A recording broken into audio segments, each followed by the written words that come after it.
ఒక సమాజానికి సంబంధించి కానీ లేకపోతే ఒక రాష్ట్రం ఒక దేశం వీటికి సంబంధించి కానీ ఒక కొత్త సంవత్సరం వస్తుందంటే ఈ సంవత్సరంలో మన రాష్ట్ర భవిష్యత్తు ఎలా ఉంటుంది, మన దేశ భవిష్యత్తు ఎలా ఉంటుంది. ఎందుకంటే మార్చిలో బడ్జెట్స్ ఉంటాయి. ఈ బడ్జెట్ ద్వారా ప్రభుత్వాలు ఎలాంటి బడ్జెట్ ప్రవేశపెడతాయి, తర్వాత ఏ రంగాలకి ప్రాధాన్యం ఇస్తాయి, ఇట్లాంటి రకరకాలుగా మనం అంచనాలు వేసుకుంటూ ఉంటాం. వాటిని బట్టే రాష్ట్రాల అభివృద్ధి, ప్రజల దైనందిన జీవితం, అలాగే ఉద్యోగాలు, ఉపాధి కల్పన రకరకాలన్నీ ఆధారపడి ఉంటాయి.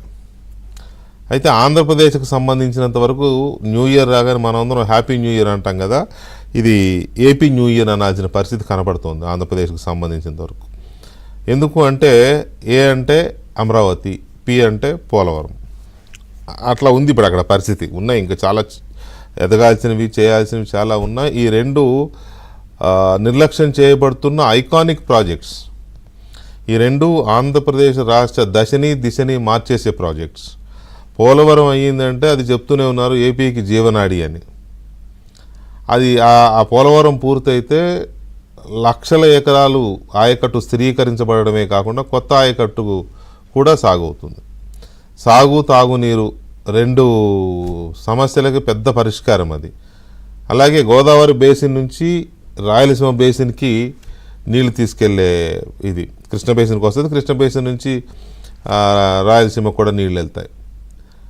ఎందుకంటే ఇక్కడ గోదావరి బేసిన్ నుంచి కృష్ణ బేసిన్కి నీళ్లు వాడుకుంటారు కాబట్టి కృష్ణ ఎగువ ప్రాజెక్టుల నుంచి గోదావరికి రాయలసీమకు తరలించుకునే అదొక రకరకాల వీటితో పాటు నదుల అనుసంధానం. ఇవేం జరగాలన్నా పోలవరం పూర్తి అవ్వాలి. ఇది ఇప్పటిదా అంటే దశాబ్దాల కళ. రాష్ట్ర విభజన జరిగిన తర్వాత చట్టబద్ధంగా జాతీయ ప్రాజెక్టు కింద ప్రతిపాదించబడిన పోలవరం దానికి పురిటి కష్టాలు. 2014లో అధికారంలోకి వచ్చిన చంద్రబాబు నాయుడు ప్రభుత్వం దీన్ని వీలైన తొందరగా పూర్తి చేయాలనుకున్నా పూర్తి అవ్వదు. ఎందుకంటే దానికి చాలా పనులు ఉంటాయి. భూసేకరణ అని లేకపోతే ఇవన్నీ ఐడెంటిఫై చేసి డిపిఆర్ శాంక్షన్ ఇదంతా చేసి 70% ఏదో వర్క్స్ కంప్లీట్ అయినాయి. ఇందులో జగన్మోహన్ రెడ్డి గారు వచ్చి దానికి కాస్త సంకనాకి ఇచ్చారు. అదన్నారు, ఇదన్నారు, అంతన్నారు, ఇంతన్నారు, ఏమీ అవ్వకుండా ఉన్నది పోయి ఉంచుకున్నది పోయి అన్నట్టుగా అది మూలకు పడిపోయింది. ఆ రకంగా పోలవరాన్ని ఒక రకంగా చంపేశారు. మరోపక్క అమరావతి అనేది ఆంధ్రప్రదేశ్కి రాజధాని. నిజానికి పెద్దగా చెప్పుకోదగ్గ ఒక ఆదాయ వనరులు తీసుకొచ్చే నగరాలు లేవు ఆంధ్రప్రదేశ్కి, విశాఖపట్నం తప్ప. మిగతా విజయవాడ అయినా లేకపోతే తిరుపతి అయినా కాకినాడ, రాజమండ్రి ఇలాంటి మోస్తరు నగరాలు కార్పొరేషన్లు ఉన్నా అవి రాష్ట్రాన్ని డ్రైవ్ చేసే గ్రోత్ ఇంజిన్లు కావు, డ్రైవర్స్ కావే ఆర్థికంగా రెవెన్యూ పరంగా. వైజాగ్ ఒకటి కొంచెం పర్వాలేదు, కానీ తెలంగాణకి హైదరాబాద్ ఎలా ఉందో, కర్ణాటకకు బెంగళూరు ఎలా ఉందో, తమిళనాడుకి చెన్నై ఎలా ఉందో, ఇట్లా ప్రతి స్టేట్కి, మహారాష్ట్రకి బాంబే ఒక రకంగా ఇండియా మొత్తానికి అది డ్రైవర్ లాగా పనిచేస్తుంది.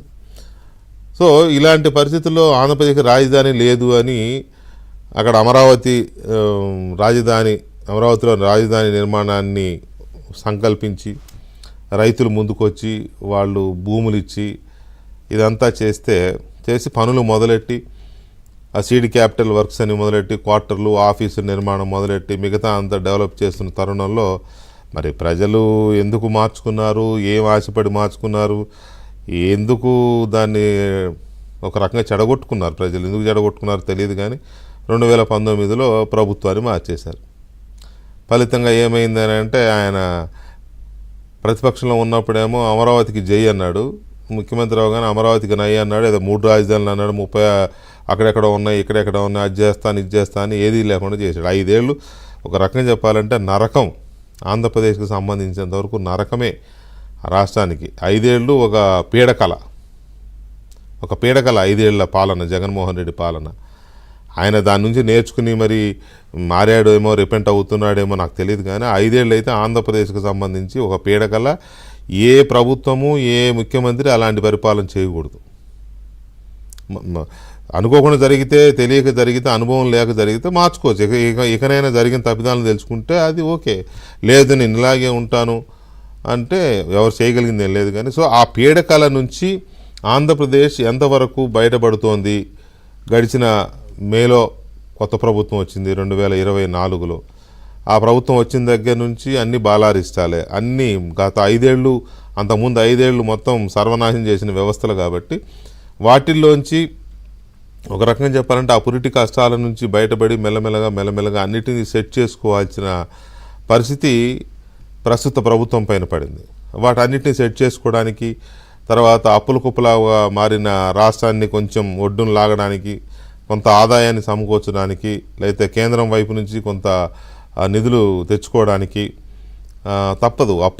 అక్కడక్కడ అప్పులు తెచ్చుకోవడానికి మళ్ళీ తప్పదు కదా, అప్పులు తెచ్చుకోవడానికి ఇవన్నీ కాలు చేయి కూడా తీసుకుంటున్న పరిస్థితి మనం చూస్తున్నాం గడిచిన 6-7 నెలలుగా.